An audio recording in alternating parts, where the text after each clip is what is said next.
देश के 4 प्रमुख धामों में से बद्रीनाथ धाम को एक माना जाता है।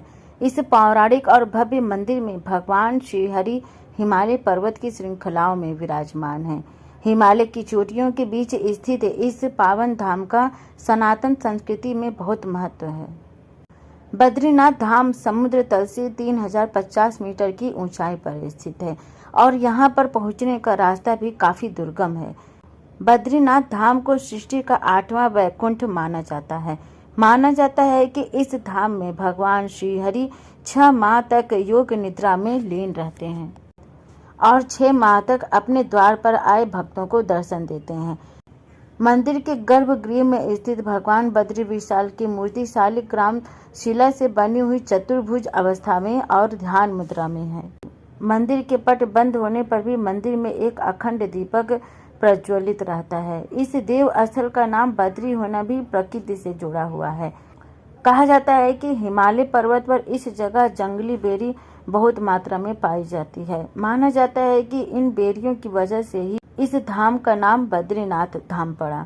मान्यताओं के अनुसार जब गंगा नदी धरती पर अवतरित हुई तो वो 12 धाराओं में बट गई। इस स्थान पर मौजूद धारा अलकनंदा के नाम से प्रसिद्ध हुई और यह स्थान बद्रीनाथ भगवान विष्णु का वास बना।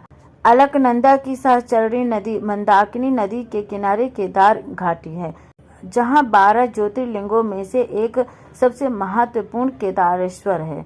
ये पूरा इलाका रुद्रप्रयाग जिले का हिस्सा है। माना जाता है कि रुद्रप्रयाग में ही भगवान रुद्र का अवतार हुआ था। बद्रीनाथ का जोशीमठ में स्थित नरसिंह भगवान की मूर्ति से एक खास जुड़ाव माना जाता है। नरसिंह भगवान मूर्ति के संदर्भ में ऐसी मान्यता है कि आदि गुरु शंकराचार्य जी जिस दिव्य शालिग्राम पत्थर में नारायण की पूजा करते थे, उसमें अचानक एकाएक भगवान नरसिंह भगवान की मूर्ति उभर आई और उसी पल उन्हें नारायण के दर्शन के साथ अद्भुत ज्ञान ज्योति प्राप्त हुई थी। भगवान नारायण ने उन्हें नरसिंह रूप के रुद्र रूप की जगह शांत रूप का दर्शन दिया था। भगवान बद्रीनाथ के कपाट बंद हो जाने के बाद उनकी मूर्ति को जोशीमठ लाकर हिमकाल के समय 6 माह तक भगवान बद्रीनाथ की पूजा इसी मंदिर में की जाती है। मान्यता ऐसी है कि जोशीमठ में स्थित नरसिंह भगवान की मूर्ति का एक हाथ साल दर साल पतला होते जा रहा है और अभी वर्तमान में भगवान नरसिंह भगवान के हाथ का वो हिस्सा सुई की गोलाई के बराबर हो गया है।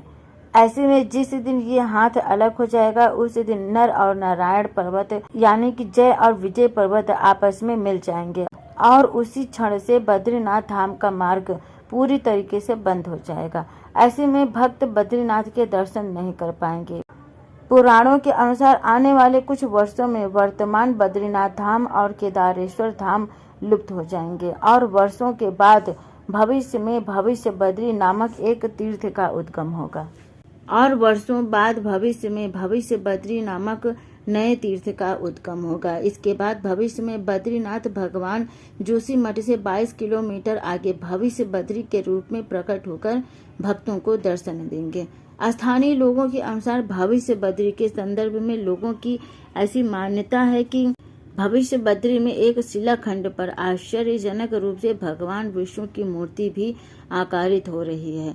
भविष्य के बद्रीनाथ भविष्य बद्री का मंदिर उपन में है, जो जोशीमठ से दूर पूर्व में लता की ओर है।